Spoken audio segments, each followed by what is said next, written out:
Welcome back. Telangana Congress లో ఆశావాహులు అధికంగా ఉన్నప్పటికీ అధిష్టానం ముగ్గురికే పట్టం కట్టింది. వివేక్, అడ్లూరి లక్ష్మణ్, వాకిటి శ్రీహరికి మంత్రులుగా ఛాన్స్ ఇచ్చాక కాంగ్రెస్ హైకమాండ్ ఈక్వేషన్స్ ఏంటి అనేది ఆసక్తికరంగా మారింది. ఈ విషయంలో అధిష్టానం చెప్పిన వారికే ఛాన్స్ ఇచ్చారా లేక ఇంకేదైనా జరిగిందా అనేది కూడా ప్రశ్నే. అలాగే కేబినెట్ లో 3 బెర్తులు ఖాళీగా ఉంచారు.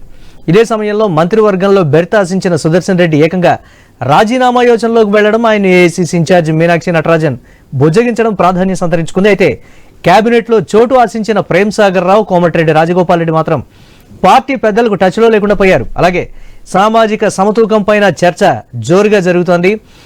అధిష్టానం తీసుకున్నటువంటి నిర్ణయంతో ఆశావహుల్లో నిరాశ నిస్పృహలు లోనవుతున్నటువంటి ప్రస్తుత పరిస్థితి. బట్ మీనాక్షి నటరాజన్ అలాగే పిసిసి చీఫ్ మహేష్ గౌడ్ ఇస్తున్నటువంటి హామీ ఇంకా 3 సీట్లు ఉన్నాయి, త్వరలో వాటిని కూడా పూర్తి చేస్తాం, అందులో మిమ్మల్ని అకామిడేట్ చేస్తామనేటువంటి మాట కూడా చెప్తున్నారు. అలాగే పిసిసి కార్యవర్గంలో కూడా పూర్తి స్థాయి బాధ్యతలు, పూర్తి స్థాయి పదవుల్ని మీకు కట్టబెడతామనేటువంటి ఒక మాట అయితే చెప్తున్నారు. చూద్దాం, ఆశావహులు నిజంగా అసంతృప్తితో ఉన్నటువంటి వారు ఆగ్రహ జ్వాలలు వెళ్లగక్కుతారా, లేకపోతే రాబోయే 3 మన అదృష్టాన్ని పరీక్షించుకుందాం అనుకునేటువంటి కోణంలో ఆలోచిస్తారా, లేకపోతే పిసిసి కార్యవర్గంలోనే మనం ఉండాలి అనేటువంటి విధానంతో ఉంటారా అనేది.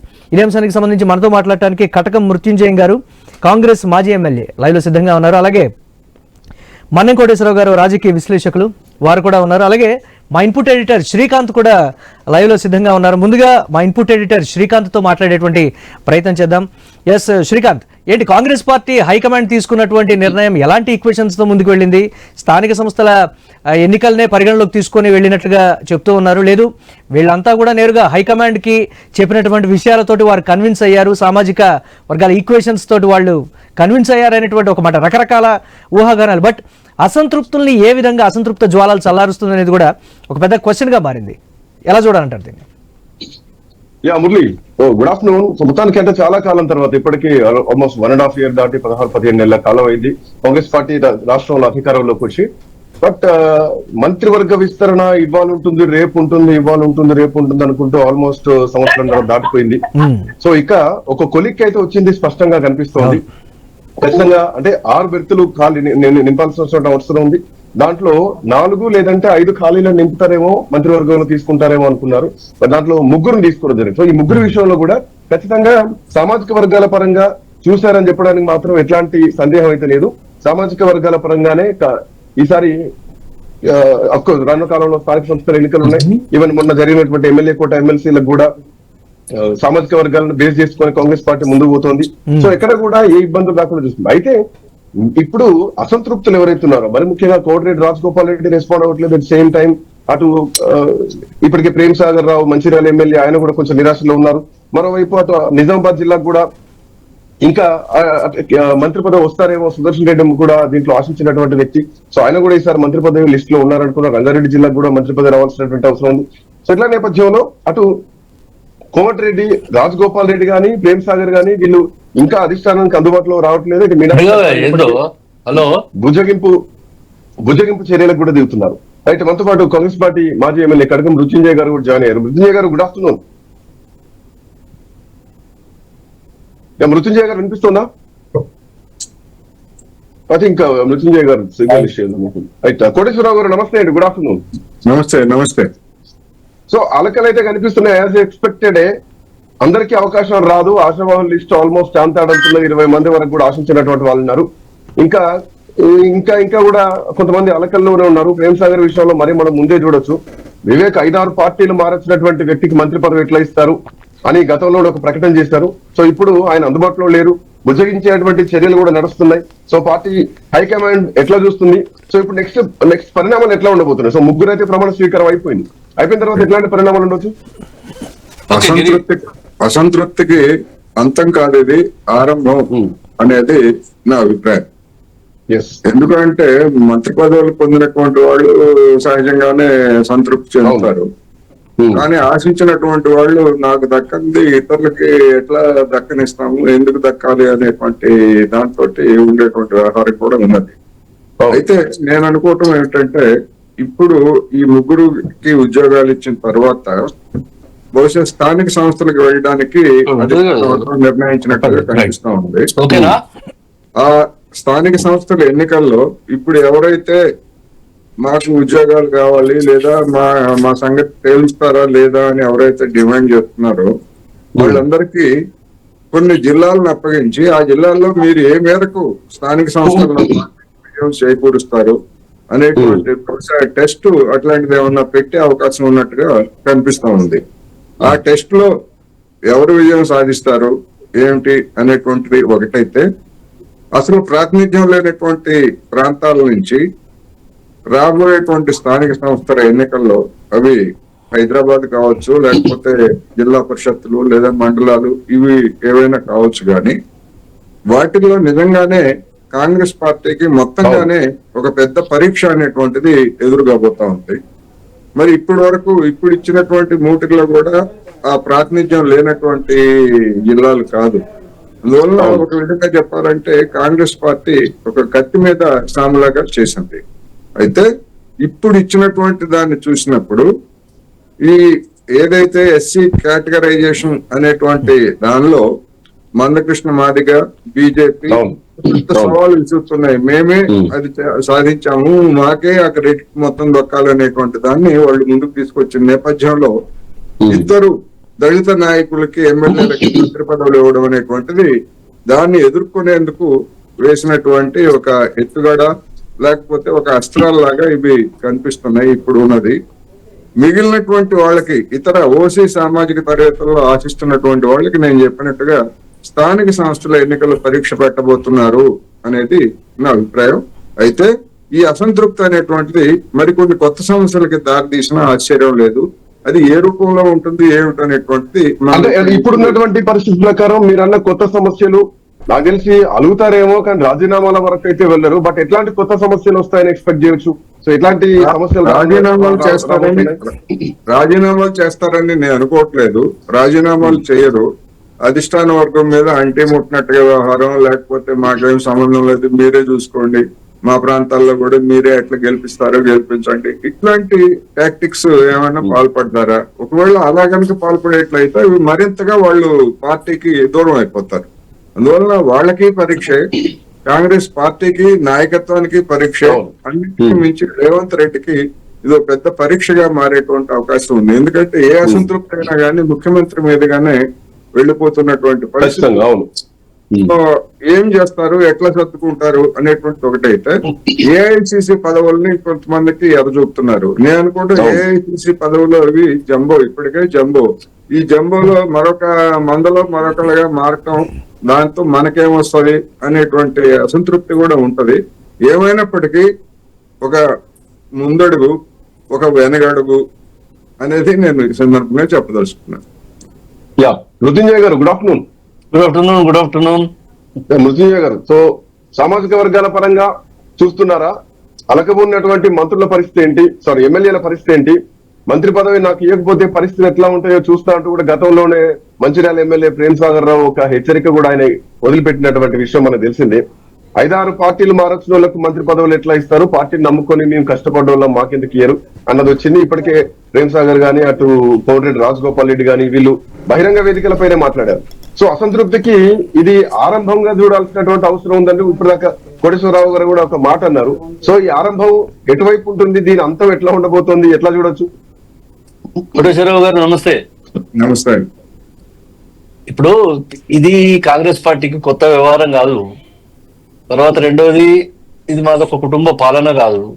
మా ఇష్టం వచ్చినట్టు చేసుకున్నాం అని చెప్పి ఒక ఇంట్లో నుంచి నలుగురు మంత్రులు అయితే కూడా ప్రశ్నించినటువంటి సందర్భాన్ని మనం చూసిన, ముగ్గురున్నా కూడా ఒక కుటుంబంలో. కాకపోతే ఇవాళ ఉన్నటువంటి పరిస్థితులలో చాలా మంది కావాలని కోరుకోవడంలో న్యాయం ఉన్నది, ఆశించడంలో తప్పేం లేదు కావాలని. కాకపోతే ఏంటంటే మా పార్టీకి ఒక హైకమాండ్ ఉన్నది, దాని మీద ఒక నిర్ణయం ఇప్పుడు ఇంత సమయం తీసుకున్న తర్వాత ఇవాళ ఈ సోషల్ ఇంజనీరింగ్ అనేది సరిగా చేయాలనేటువంటి దాని కొరకు ఇంత సమయం తర్వాత ఒక నిర్ణయం తీసుకొని 6 నింపవలసిన దాంట్లో 3 నింపడం జరిగింది. ఆ 3 లోపల మరి వాళ్ళ పూర్తిగా ఒక బీసీకి తర్వాత 2 ఎస్సీలకు ఇచ్చేటువంటి పరిస్థితి చూసిండ్రు మీరు అంతా కూడా. కాబట్టి అంటే కాంగ్రెస్ పార్టీ ఏ విధంగా ఆలోచన చేస్తున్నది అనేది ఈ ఆలోచన సరళి ఏందనేది దాన్ని చూసిండ్రు. ఇప్పుడు ఇంతకుముందు అందరూ ఏం మాట్లాడుకున్నారంటే వీళ్ళు ఏదో అట్లా చేస్తారు, లేకపోతే ఫలానా ఇంకా రెడ్లు బాగున్నారు కాబట్టి ఇంకా రెడ్లను బాగా మందిని పెట్టుకుంటారు కావచ్చు, ఇంకా ఆ రెడ్డి అడుగుండి వాళ్ళ ఎక్స్ వైజ్ అడుగు వీళ్ళందరినీ ఇంకా ఎట్లా పెట్టగలుగుతారు అట్లా పెట్టగలుగుతారు అని చెప్పి ఇవన్నీ చాలా మంది చాలా తీరులో ఎక్స్పెక్ట్ చేసింది. చాలా మంది వాళ్ళ ఏమని అంటే ఊహిస్తా ఉన్నారు వాళ్ళ ఈ క్యాబినెట్ ఎక్స్పాన్షన్ అయితే ఏదో అయిపోతుంది అది అని చెప్పి అనుకున్నారు. కాకపోతే అంటే మీరు అన్నారు రెడ్లు ఉంటారు ఎక్కువ రెడ్లకే ఇస్తారు కావచ్చు అనేది ఒక ఊహాగానాలు ఉండే. సో దానికి అతీతంగా మొన్న జరిగినటువంటి ఎమ్మెల్యే కోట ఎమ్మెల్సీల విషయంలో సామాజిక వర్గాల పరంగానే న్యాయం జరిగింది. సో అది అందరూ ఒప్పుకున్నారు, బీసీలకు న్యాయం చేస్తా ఉన్నారు, మీరు ఒప్పుకున్నారు. కాంగ్రెస్ పార్టీ కూడా అదే సిద్ధాంతంతో పోయింది. అండ్ మోర్ ఓవర్ ఏంటంటే కోమటిరెడ్డి రాజగోపాల్ రెడ్డి చేసినటువంటి కామెంట్ ఇక్కడ ఒక్కసారి మనం ప్రధానంగా చూస్తే జానారెడ్డి అడ్డుపడుతున్నారు అన్నది ఆయన ప్రధానంగా చెప్పింది. సో ఇప్పుడు మీనాక్షి నటరాజన్ మళ్ళీ ఎవరైతే అలకబోనారో వాళ్ళ కోసం వాళ్ళని బుజ్జగించేటువంటి ప్రయత్నం చేస్తున్నారు. సో దీని వెనకాల జానారెడ్డి ఖచ్చితంగా ఆయన వ్యూహం ఉందనుకోవచ్చా? ఎందుకంటే కొంతమందికి ఇస్తే మళ్ళా కాంగ్రెస్ పార్టీ ఇబ్బందుల్లో పడుద్ది, సామాజిక వర్గాల పరంగా పోతేనే బాగుంటుంది అన్నది మీనాక్షి నటరాజన్ కు జానారెడ్డి ఇచ్చినటువంటి ఇంట్లాగానే చూడాలా? సో ఎట్లా చూడొచ్చు? ఇప్పుడు ఈ అఫ్కోర్స్ మీరు టీ కప్పులు తుఫాన్ అంటారు, బట్ ఇది మాత్రం అట్లా కనిపించట్లేదు. అలకలు చూస్తుంటే గతం నుంచి హెచ్చరికలు ఇచ్చుకుంటూ వచ్చారు వీళ్ళు. నేను దీన్ని టీకప్ లో తుఫాన్ అనను. నిజంగా కూడా ఇది ఒక జటిలమైనటువంటి సమస్య. ఈ కూర్పును కూర్చడం అనేది దీన్ని ఇంతకుముందు మీరు చెప్పినట్టు ఇది కత్తి మీద సామే కావచ్చు. అయినా కూడా దీన్ని ఉత్తానే టీ కప్ లో తుఫాన్ నేను తీసేయడం లేదు. ఎందుకంటే నేను ఇంతకుముందు రెడ్డి సామాజిక వర్గానికి సంబంధించి చాలా మంది ఉన్నారు. వీళ్ళందరూ ఏంటంటే ప్రతిపక్షాలు, తర్వాత కొంతమంది ఇక ఇప్పుడు మీరు ఇంతకుముందు ఇద్దరు విషయాలని చెప్పారు. ఇప్పుడు ఎస్సీ మాదిగా సామాజిక వర్గం కావచ్చు, లేకపోతే బీసీలకు సంబంధించి కావచ్చు, వీళ్ళందరూ ఎక్స్పెక్ట్ చేస్తా ఉన్నారు ఇదంతా ఏమైతే చూద్దాం అట్లా ఇట్లా అని అనుకున్నారు. కానీ అసలు కాదు, కాంగ్రెస్ పార్టీకి ఒక విధానం ఇవాళ కాదు, అనేక సంవత్సరాల నుంచి అలవాటు పడినటువంటి ఒక మూసలో పోసినటువంటి ఒక వ్యవస్థ ఉన్నది. దానికి ఒక మంచి గొప్ప అధినాయకత్వం ఉంటుంది. ఆ అధినాయకత్వం చెప్పినట్టు కింది నుంచి మీ దాకా అందరూ ఉంటారు. ఇప్పుడు I don't want comment on the comments made by Rajagopal Reddy గారు ఎవరు వాళ్ళు మాట్లాడినటువంటి కామెంట్స్ ను ఇప్పుడు వారు ఎందుకు ఏ సందర్భంగా ఎప్పుడు ఎట్లా మాట్లాడింది అనేది ఇప్పుడు అది అప్రస్తుతం కాదు. ఇప్పుడు దాని కొరకు ఏంటంటే మా అధిష్టాన వర్గం ఉన్నది అన్ని ఆలోచన చేసిన తర్వాత అందరితో ఎక్స్పెక్టేషన్ ఒకటి వచ్చింది, మృత్యుంజయ ఎక్స్పెక్టేషన్ వచ్చింది. 4 ఖాళీలు నింపుతున్నారు, 5 నింపబోతున్నారని మొన్నటి వరకు వచ్చింది. సో 5 కాస్త 3కే పరిమితం చేయడం జరిగింది. సో మిగతా వాటి పరిస్థితి ఏంటి? ఏం ఆలోచించి దీన్ని ఆపడం జరిగింది? ఎందుకు why only 3, why not 4 or 5? ఇంకా మంచి ఇంజనీర్, ఇంకా దీని సమీకరణను ఇంకా బాగా చేయడానికి ఇవాళ ఉన్నటువంటి పరిస్థితులలో ఇప్పుడు 5 ఇస్తారు, 6 ఇస్తారట అంటే అవును మేము 3 ఇచ్చారు, 3 ఇచ్చిన తర్వాత ఇంకా 3 అంటే 50% ఇచ్చారు, ఇంకా 50% క్వశ్చన్ ఉన్నది. అంటే ఆ 50% క్వశ్చన్ లో ఏం చేసేటువంటి అవకాశం ఉన్నది? ఇప్పుడు ఏం చేయాలి, ఎట్లా చేయాలి అనేది ప్రభుత్వంలో ఉన్నటువంటి ముఖ్యమంత్రి గారికి, ఈ ప్రభుత్వానికి నాయకత్వం వహిస్తున్నటువంటి పార్టీ అధిష్టాన వర్గానికి, ఇక్కడ ఉన్నటువంటి ప్రజల అభిప్రాయం ఏంది, కార్యకర్తల అభిప్రాయం ఏంది అనేది 3 విషయాలను పరిగణనలోకి తీసుకొని మాత్రమే చేయడం జరుగుతుంది. కాబట్టి ఇప్పుడు మృత్యుంజయ గారు ఒక నిమిషం. ఎస్ నాగార్జున సాగర్ ఎమ్మెల్యే జైవీర్ రెడ్డి గారు కూడా ఫోన్ లైన్ లో అందుబాటులో ఉన్నారు. ఎస్ జైవీర్ రెడ్డి గారు నమస్తే. నమస్తే అండి. జరుగుతున్నటువంటి పరిణామాలని కాంగ్రెస్ పార్టీ ఎలా చూస్తుంది? సో ఇప్పుడు వచ్చినటువంటి అన్ని కూడా కాంగ్రెస్ పార్టీలో సాధారణంగా జరిగేదే, దీన్ని పెద్దగా చూడట్లేదు అనేటువంటి భావన వ్యక్తమవుతున్నప్పటికీ కూడా బట్ ఏదో జరగబోతోంది అనేది అయితే చెప్తున్నారు. బట్ వారికి ఇచ్చేటువంటి హామీ ఏంటంటే రాబోయే 3 దాంట్లో అకామిడేట్ చేస్తామని ప్రతి ఒక్కరికి కూడా చెప్తున్నటువంటి పరిస్థితి అయితే ఉంది. ఏంటి కాంగ్రెస్ పార్టీలో ఈ పరిణామం ఎటు నుంచి ఎటువైపు వెళ్తుంది? చివరికి రాబోయే స్థానిక సంస్థల ఎన్నికలకి ఎక్కడో ముప్పు వచ్చేటువంటి ప్రమాదం ఉంది సంస్థాగతంగా అనేటువంటి కొన్ని విమర్శలు కూడా ఉన్నాయి. ఎలా చూస్తుంది కాంగ్రెస్ పార్టీ? ఆశావాహులు ఉండడంలో తప్పేం లేదు. తప్పకుండా కాంగ్రెస్ పార్టీలో మంత్రిగా అర్హులైన ఉండే వాళ్ళు చాలా మంది ఉన్నారు. వారిలో ఈ దఫాలో ఈ 3కి ఛాన్స్ రావడం జరిగింది. వారికి నా శుభాకాంక్షలు తెలియజేసుకుంటున్నాను. తప్పకుండా ఎవరైతే సీనియర్లు ఉన్నారో, ఆశ వాళ్ళు ఉన్నారో, వారి పేర్లు కూడా పరిశీలించి భవిష్యత్తులో వారికి మంచి అవకాశం కాంగ్రెస్ పార్టీ కల్పిస్తుందన్న ఆశ నాలో ఉంది. శ్రీకాంత్, జైవీర్ గారితో మీరు కూడా ప్లీజ్. జైవీరెడ్డి గారికి ఇంకొక పాయింట్. ఈ మధ్య కాలంలో జానారెడ్డి గారిని ఉద్దేశించి కోమటిరెడ్డి రాజగోపాల్ రెడ్డి చేసినటువంటి కామెంట్స్, ఇప్పుడు మంత్రివర్గ విస్తరణలో 5 అనుకున్నారు, 4 అనుకున్నాం, 3కి కేటాయించడం జరిగింది. సో ఒకవైపు గతంలో కోమటిరెడ్డి రాజగోపాల్ రెడ్డి చేసినటువంటి కామెంట్, అండ్ ప్రస్తుతానికి ఎమ్మెల్యే కూడా అందుబాటులో లేరు అన్నట్టుగా తెలుస్తుంది. ఇప్పటికే 5 నుంచి ఒకరికి మంత్రి పదవి రావడం జరిగింది.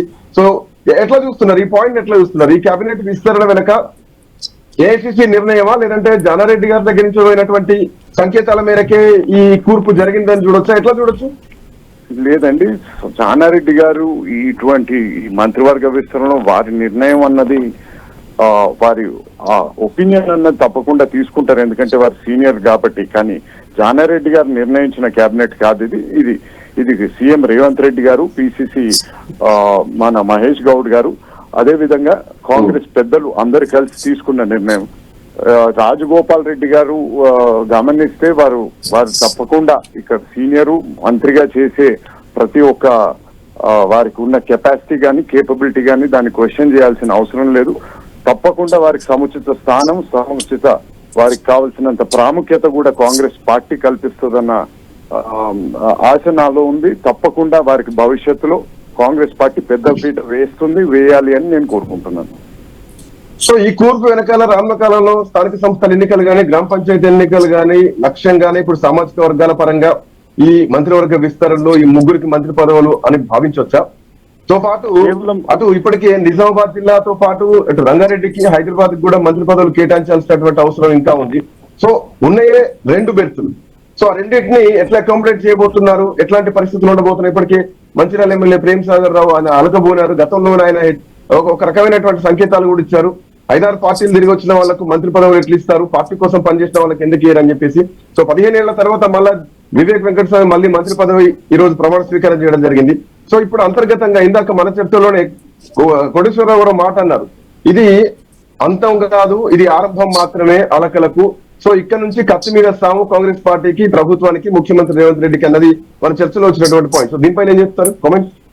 ఇటువంటి మంత్రివర్గ విస్తరణ వచ్చినప్పుడు అది కేవలం ఈ ప్రభుత్వానికి కాదు, ఏ ప్రభుత్వానికన్నా ఇది కత్తి మీద సాముల వంటిదే. ఎందుకంటే ఆశావాళ్ళు చాలా మంది ఉంటారు, కానీ మనం సామాజికంగా చూసుకుంటే కూడా సామాజిక న్యాయం చేయాల్సిన అవసరం ఉంది. పార్టీలో ఉన్న కొంతమంది సీనియర్లకు కానీ, పార్టీ కష్టకాలంలో మద్దతు ఇచ్చిన వారికి కూడా న్యాయం చేయాల్సిన అవసరం ఉంది. అదే విధంగా కొంతమంది పార్టీని అట్టు పెట్టుకొని పార్టీ జెండానే మోస్తూ ఎన్ని కష్టాలు వచ్చినా ఎదురొడ్డినా కూడా కాంగ్రెస్ పార్టీనే నమ్ముకుని ఉన్న వారికి కూడా కొంచెం ముందు వెనక అయినా కూడా తప్పకుండా న్యాయం చేస్తుంది కాంగ్రెస్ పార్టీ. ఇప్పటికే హలో, ఇప్పుడు నేనేమంటున్నా, ఇప్పుడు దీన్ని ఏదో అంటే ఇంతకుముందు మనం డిస్కస్ చేసినప్పుడు ఏదో టీ కాఫ్ తుఫాన్ నేను అట్లా అన్నా కానీ దీన్ని ఇప్పుడు మేము ఏదో శుభం అని మంత్రిమండలి పూర్పు చేసుకొని 3 మంత్రులను పెట్టుకొని వస్తే ఇది అంతం కాదు ఆరంభం అని కోటేశ్వరరావు గారు పెద్దలు మాట్లాడుతుంటే ఏ వారం ఇప్పుడు ప్రతి సందర్భంగా కోరుకోవడము అది అసంతృప్తి కాదు. చాలా మంది కోరుతారు. మీకు తెలియదు ఏమున్నది, ముఖ్యమంత్రి పోస్ట్ కూడా కావాలని, ముఖ్యమంత్రి పదవి కూడా కావాలని అడిగిన వాళ్ళు చాలా మంది ఉన్నారు. ఇవాళ వాళ్ళందరూ అధిష్టాన వర్గం నిర్ణయానికి కట్టుబడి ఒక పార్టీల కొత్తగా వచ్చినా ఇంకేదైనా అంటే గత 30 ఏళ్ల నుంచి ఉన్నారా, 40 ఏళ్ల నుంచి ఉన్నారా అనేటువంటి క్వశ్చన్ కాకుండా అందరిని కూర్చుని ఏ ప్రకారంగా నడవాలనేటువంటి ఒక కూర్పును ఏర్పరచుకున్నటువంటి పార్టీ అధినాయకత్వానికి అందరు కట్టుబడి ఇవాళ పనిచేసుకుంటున్నారు. అదేవిధంగా ఈ 3 మంత్రులు కూడా ఇవాళ 3 మంత్రులు కూడా సామాజిక న్యాయం చేయడం లోపల కాంగ్రెస్ పార్టీ వైఫల్యం చెందిందని మాట్లాడడానికి ఏ ఒక్కడికి అర్హత లేదని వాళ్ళ ఇప్పుడు ఈ మంత్రిమండలి ఇప్పుడు ఎక్స్టెన్షన్ తర్వాత తెలుసుకోవాల్సినటువంటి అవసరం ఉంది. ఇంతకుముందే మిత్రుడు చెప్పినట్టు ఇప్పుడు జానారెడ్డి గారు చాలా పెద్ద మనిషి. జానారెడ్డి గారు బహుశా నేను అనుకుంటా నేను ఆయన ఇద్దరం 83 ఎమ్మెల్యేలు. ఆయన మంత్రి ఉండి నేను ఎమ్మెల్యేగా ఉన్నాము. అప్పటి నుంచి ఇప్పటిదాకా కూడా చాలా పనిచేసి వచ్చినాం. వారు నాకు గురువు లాంటి వారు లేదా అన్న లాంటి వారు. ఇప్పుడు వారి సలహాలు తీసుకుంటారు, వాళ్ళు మాటలు వింటారు. ఇట్లా ఎంతో మందిని మాట్లాడిన తర్వాతనే ఈ నిర్ణయం అయింది. ఒక జానారెడ్డి గారు చెప్పి ఈయన ఆపిండా, లేకపోతే ఆయన నేను కూడా చెప్తా ఒక ఆయనను బంద్ చేయించి ఒక ఆయనను మంత్రి చేయించినని నేను కూడా ముఖ్యమంత్రి గారికి చెప్పిన. అదే అట్లా అయింది, నేను అనుకున్నట్టే అయిందని నేను అనుకుంటున్నా. అంటే అది నేను చెప్పిన అయిందని అనుకుంటే అది కరెక్ట్ కాదు. కాకపోతే ఏంటంటే కోరుకోవడం తప్పులేదు అని చెప్తా ఉన్నా. అంటే అనేక మంది ఇవాళ దీనికి అర్హులైనటువంటి వాళ్ళు ఉన్నారు. కాకపోతే ఇప్పుడు అంజయ్య గారి మంత్రివర్గం ఉండే, అప్పుడు 60 మందిని పెట్టి కూడా అడిగేటోడు లేడు. 60-70 మందిని పెట్టి ఎవరెవరిని మంత్రులు ఎంతమంది మొత్తం మంత్రులు ఉన్నారో ముఖ్యమంత్రికి అది లేని పరిస్థితి ఉండే పరిస్థితి ఉంటుండే. అంటే సీట్లు క్యాబినెట్ లో కూర్చుంటామంటే కూడా ఎన్ని సీట్లు వేయాలనేటువంటి పరిస్థితి ఉండేయాలి. సగం అసెంబ్లీ ఇప్పుడు మనకున్న అసెంబ్లీలో సగం అసెంబ్లీ మంత్రులు ఉందరు, కానీ ఇప్పుడు అటువంటి పరిస్థితి లేదు. కాన్స్టిట్యూషన్ దీన్ని లిమిటెడ్ చేసి దీన్ని గింటెడ్ చేయాలని అన్న తర్వాత మనం ఎక్కడో ఒక జల దీన్ని ఆపుకోవాల్సి వస్తుంది. అసంతృప్తి అనేది ఇది ఇప్పుడు తర్వాత రెండోది ఇదే మొదలు కాదు. ఇప్పుడు వారు చెప్పినట్టు అసంతృప్తి మొదలా కొన అని కాదు. నేనేమంటున్నా అంటే పదవులు ఇవ్వడం ఇది మొదలు కాదు, ఇది కొన కాదు. పదవులు ఇవ్వడానికి ఇంకా చాలా అవకాశాలు ఉన్నాయి.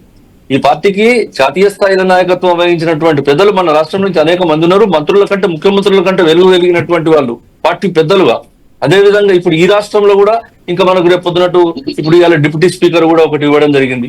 డిప్యూటీ స్పీకర్ తర్వాత ఇంకా కొన్ని విప్పులు ఉన్నాయి, లేకపోతే ఇంకేదో ఉన్నది, చాలా విషయాలు ఉన్నాయి. ఇవన్నిటిలో కూడా ఏదో ఒక విధంగా తర్వాత ఇప్పుడు పిసిసి ప్రెసిడెంట్ ఒక్కరే ఉన్నారు, దీని తర్వాత వర్కింగ్ ప్రెసిడెంట్లు ఇస్తామని అనుకుంటా ఉన్నారు. మీరు అవి అన్ని కూడా ఈ మంత్రుల కంటే ఏమాత్రం తక్కువ అని అనుకోవద్దు. ఇప్పుడు నేను ఒక మంత్రి అనంత మాత్రాన సరే ప్రోటోకాల్ ప్రకారంగా ఆయన గుర్తించబడతాడు కావచ్చు, కానీ ఇవాళ పార్టీ నడిపించగలిగినటువంటి ఆ పదవుల లేదా వ్యవస్థలో ఉన్నటువంటి వాళ్ళు ప్రభుత్వం లోపల అదే విధంగా ప్రజలకు పనిచేసేటువంటి అవకాశం ఉంటుంది. చెప్పండి. ఒకసారి కోటేశ్వరరావు గారి దగ్గరికి వెళ్తారు. కోటేశ్వరరావు గారు, అంటే ఇందాక మృత్యుంజయ గారు ఒక మంచి పాయింట్ అన్నారు. ముఖ్యమంత్రి పదవిని కూడా చాలా మంది కోరుకున్నారు. అప్పుడు కాంగ్రెస్ పార్టీ గెలిచిన తర్వాత రేవంత్ రెడ్డి సీఎమా, ఉత్తమ్ కుమార్ రెడ్డి సీఎమా, భట్టి విక్రమార్క సీఎమా, కోమటిరెడ్డి వెంకటరెడ్డి సీఎమా అని చాలా మంది కోరుకున్నారు. సో పిసిసి అధ్యక్షుడిని సీఎం చేశారు. బట్ అప్పటి నుంచి కూడా వాళ్ళ మధ్యలో కూడా వైరుధ్యాలు వచ్చాయి. వాళ్ళ మధ్యలో కొన్ని కామెంట్స్ అప్పుడు మాట్లాడుకోవడం జరిగింది. కోమటిరెడ్డి కానీ రేవంత్ రెడ్డి కానీ సార్ అవన్నీ ప్రస్తుతానికి అప్రస్తుతం అనుకున్నా కానీ సో ఆ లైన్ మాత్రం నడుస్తోంది. సో క్రమశిక్షణ కానీ ఒక కమిటీ కానీ కాంగ్రెస్ పార్టీలో అసంతృప్తి ఎక్కువగా ఉంటుంది, కాంగ్రెస్ పార్టీలో గొడవలు వస్తాయి, వాటన్నిటిని తిరగరాసి ఈ రోజు కాంగ్రెస్ పార్టీ ఒక లైన్ లో నడుస్తోంది. సరే చిన్న చిన్న అసంతృప్తులు ఉండొచ్చు. మొన్న కూడా 5-6 కమిటీలు కూడా వేయడం జరిగింది. ఆ కమిటీలో కూడా అందరికీ అవకాశం ఇచ్చారు. డిసిప్లినరీ కమిటీ కానీ రకరకాల కమిటీలు, కొత్త కమిటీలు కూడా 2 తీసుకొచ్చారు, 2 కమిటీలు వేశారు. అండ్ ఎమ్మెల్సీల విషయంలో కూడా సమన్వయం పాటిస్తూ వచ్చారు. సో మంత్రివర్గంలో కూడా ఇప్పటికీ ఎక్కడ రెడ్ల పార్టీ అన్న పేరు రాకుండా కేవలం సామాజిక వర్గాల పరంగా మాత్రమే దళితులకు, బీసీలకు న్యాయం చేస్తూ ఇచ్చారు. బట్ ఈ అలకలు అంటే అసంతృప్తికి ఇది ఇప్పుడే ఆరంభం అనుకోవడానికి కూడా కనిపించట్లేదు. సంవత్సరంన్నర తర్వాత అంత భారీగా ఉంటుందని మాత్రం నాకు అనిపించట్లేదు. బట్ మీరు ఎట్లా చూస్తారు? ఇప్పుడు బీసీ నినాదం ఎత్తుకుంది కాంగ్రెస్ పార్టీ. ఇప్పుడున్నటువంటి తాజాగా ఇండక్ట్ అయినటువంటి ముగ్గురుతో కలుపుకుంటే మరి 15 మందిలో ఎంతమంది బీసీలు ఉన్నారనేది నేను ఎప్పుడు ఆ కోణంలో చూడలేదు. మీకు తెలిస్తే చెప్పండి, ఎంతమంది బీసీలు ఉన్నారంటే. ఇప్పుడు ముగ్గురు ఉన్నారండి. ముగ్గురు ఉన్నారు. మరి 42% బీసీలకి రిజర్వేషన్ అనేటువంటిది ప్రధానమైనటువంటి నినాదం అయిన తర్వాత రాబోయేటువంటి ముగ్గురులో మరి బీసీలకి ఎన్నిస్తారు, ముస్లింలకి గణనీయమైనటువంటి ప్రాతినిధ్యం సామాజిక పరంగా చూసినా, సంఖ్యాపరంగా చూసినా, కొన్ని ప్రాంతాలు హైదరాబాద్ లాంటివి చూసినా గానీ ముస్లింలకి ఇంతవరకు ప్రాతినిధ్యం లేదు. మరి వీటన్నిటిని ఎట్లా చూస్తారు అనేటువంటి సమస్య వచ్చినప్పుడు డెఫినెట్ గా రాబోయేటువంటి రోజుల్లో ఈ బీసీ నినాదం ఏదైతే రేపు స్థానిక సంస్థల ఎన్నికల్లో సర్వే వీటన్నిటిని ముందుకు తీసుకెళ్తారో, వాట్ అబౌట్ మినిస్టర్ పోస్ట్ అనేటువంటి సమస్య సహజంగానే వస్తుంది. ఆ సమస్య వచ్చినప్పుడు 15 మందిలో ముగ్గురు ఉన్నారు. ఇప్పుడు లేదు ఇంకొక ఇస్తే తప్ప, లేకపోతే 18 మందిలో ముగ్గురే అంటే ఏ లెక్కన 42% వస్తుంది అనేటువంటి సమస్య కూడా వస్తుంది. నేను ఒక మాట చెప్తా సార్, కోటేశ్వరరావు గారు, మీరు ఇన్ని సంవత్సరాల నుంచి మీరు చూస్తున్నారు, నన్ను కూడా చూస్తున్నాను, నేను కూడా మిమ్మల్ని చూస్తున్నాను. అనేక ప్రభుత్వాలను మీరు చూసారు, వేరే పార్టీల ప్రభుత్వాలను కూడా చూసారు. దీన్ని ప్రతిసారి రెడ్ల పార్టీ అని ఏదో దీన్ని అట్లా అనుకునేటువంటి అవకాశం లేదు సార్. ఇప్పుడు ఈ జిల్లా, రాష్ట్రము, కొన్ని జిల్లాలు కొంతమందిని తప్పకుండా ప్రభావితం చేస్తాయి. వాళ్ళకు ప్రాతినిధ్యం వహించవలసినటువంటి తప్పనిసరి పరిస్థితులు ఉంటాయి అక్కడ. దీన్ని కొన్నింటిని మనం ఏం చేయలేము. కాకపోతే ఇప్పుడు నా రిక్వెస్ట్ ఏంటంటే మీకు అందరికీ కూడా ఈ ఒక పరిశీలకులుగా మీరు ఇప్పుడు 18 మంది మంత్రులను మాత్రమే పరిగణనలోకి తీసుకోవడం కాదండి. ఈ పార్టీ పోస్టులు కూడా మంత్రుల కంటే సమానమైన, అంతకంటే గొప్ప అయినాయి అవి. ప్లస్ అదే కాకుండా ఇప్పుడు స్పీకర్ కావచ్చు, డిప్యూటీ స్పీకర్ కావచ్చు, చీఫ్ విప్ ఉన్నది, ఇంకా ఇవన్నీ కూడా వాటితో ఈక్వల్ గా పోల్చుకోవాల్సినటువంటి పోస్టులు చాలా ఉన్నాయి. ఇంకా 3 మంత్రులే కాకుండా ఇవన్నీ కూడా ఉన్నాయి. అంటే ఈ 18 మంత్రులు, ఇంకో 10-15 మంచి పోస్టులు, ఇవన్నీ కలిసి దీన్ని ఒక కొంతమంది పార్టీలా, కొంతమంది ప్రభుత్వంలా, ఈ 2 కలిసి ప్రజల మధ్య పోయేటువంటి కార్యక్రమం తీసుకుంటాయి. అంతే తప్ప కానీ ఈ మంత్రులలో ఇదే అయిపోయింది, దీని మందం ఇదే. ఇప్పుడు మేము 4 పొద్దునట్టు వర్కింగ్ ప్రెసిడెంట్లను ఒకవేళ మా అధిష్టానం పెడితే 4 పెట్టగలుగుతుంది. 26 కులాలను అయితే పెట్టలేం కదా. అందుకొరకు దాంట్లో కొంతమందికి వస్తుంది, దీంట్లో మందికి వస్తుంది, దాంట్లో మందికి వస్తుంది. ఇప్పుడు మాది అధికారంలో ఉన్న పార్టీ వల్ల, ఈ అధికారంలో ఉన్న పార్టీ అధినాయకత్వం కూడా అధికారంలో ఉన్నట్టు లెక్కగా భావించవలసి వస్తుంది. నేను కూడా ఐ ఫీల్ లైక్ దట్. నేను ఒక సీనియర్ అఫీషియల్ స్పోక్స్ పర్సన్ గా ఇవాళ నేను 10 మంది మంత్రులు నిన్నటి దాకా రేపున్నా కూడా ఆ ప్రభుత్వం లోపల నేను కూడా ఉన్నానే అని అనుకుంటున్నాను. ఇవాళ మా కింద మా కార్యకర్తలు కూడా మా ప్రభుత్వంలో ఉన్నామనే ఫీలింగ్ ఉంటుంది. కాకపోతే ఒక్కటి మాత్రం వాస్తవము, ప్రతి వాళ్ళు ఇప్పుడు అర్హత కలిగిన వాళ్ళు లేకపోతే వాళ్ళకి నీకు ఎందుకు ఇయ్యలేదు ఏంది అనడానికి అనేకమైనటువంటి రీజన్స్ చాలా ఆలోచన చేస్తా ఉన్నారు. అంతే తప్ప ఇప్పుడు ఏదో దీని వల్ల ఏదో జరిగిపోయి ఏదో మునిగిపోతుంది అనేటువంటి ప్రమాదం లేదు. ఇంకా చాలా ఉన్నాయి. ఇప్పుడు ఇంకొకటి మాది జాతీయ స్థాయి పార్టీ. మేము ఇప్పుడు ఆయన బీఆర్ఎస్ పెట్టుకున్నట్టు ఇక్కడనే బీఆర్ఎస్ జనరల్ సెక్రటరీ బీఆర్ఎస్ అధ్యక్షుడు కాదు మాది. రేపు మేము నేషనల్ లెవెల్లో కూడా ఈ పార్టీకి మంచి మంచి పోస్టులు ఉండేటువంటి అవకాశం ఉన్నది. రాష్ట్రాలకు ఇన్ఛార్జీలు ఉండేటువంటి అవకాశం ఉన్నది. అవన్నీ కూడా ఏ మంత్రికి తీసుకోనటువంటి పదవులండి. కాబట్టి నేనేం చెప్తున్నా అంటే అసంతృప్తులు కాదు, కోరుకున్న వాళ్ళు రానటువంటి వాళ్ళు ఉంటారు. వాళ్ళని ఎట్లా వాళ్ళకు కూడా ఏ విధంగా చేయాలి, ఇంకా ఏ కులాలను అడ్జస్ట్ చేయవలసినటువంటి అవసరం ఉన్నది అనేటువంటి విషయం తప్పకుండా ఆలోచన చేస్తారు. అంత మాత్రాన్ని ఇప్పుడేదో అయిపోయింది అనేటువంటి ముచ్చట కరెక్ట్ కాదు. థ్యాంక్ యూ కడగం మృత్యుంజయ్ గారు, అట్లాగే మన కోటేశ్వరరావు గారు.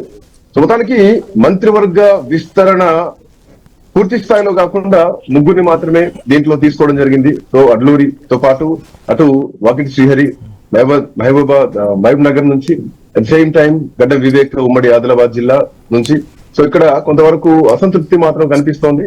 సో కొంత వీళ్ళ వర్గీయుల మధ్యలో కూడా విభేదాలు కనిపిస్తున్నాయి. బట్ కాంగ్రెస్ పార్టీ ఖచ్చితంగా వీటిని భుజగించుతా ఉన్నటువంటి ధీమాలో ఉంది. ఇప్పటికే మీనాక్షి నటరాజన్ కూడా ఈ విషయంలో చాలా కీలకంగా ఉన్నారు. వాళ్ళతో మాట్లాడేటువంటి ప్రయత్నం చేస్తున్నారు. కోమటిరెడ్డి రాజగోపాల్ రెడ్డి కూడా ఇంకా అలగబున్నట్టుగానే తెలుస్తోంది. సో ఎట్లా ఉండబోతోంది చూడాల్సినటువంటి అవసరం అయితే ఉంది. బట్ ఏదైనా కానీ ముగ్గురు మాత్రం మంత్రి పదవులుగా ప్రమాణ స్వీకారం చేసిన తర్వాత ఇంకా అఫ్ కోర్స్ 70% అయిపోయింది. ఇంకో 30% మాత్రం బ్యాలెన్స్ ఉంది. మిగతా వాళ్ళకి ఎవరికి అవకాశం రాబోతుంది, ఎట్లాంటి సమీకరణాలు దృష్టిలో పెట్టుకొని సో ప్రమాదం దిశగా పోకుండా సో కొంచెం ఆలోచనాత్మకంగా కాంగ్రెస్ పార్టీ ప్రభుత్వం ముందుకు పోతుంది మాత్రం స్పష్టంగా తెలుస్తోంది. Anyway that's all for now. Thanks for watching. Keep watching time news.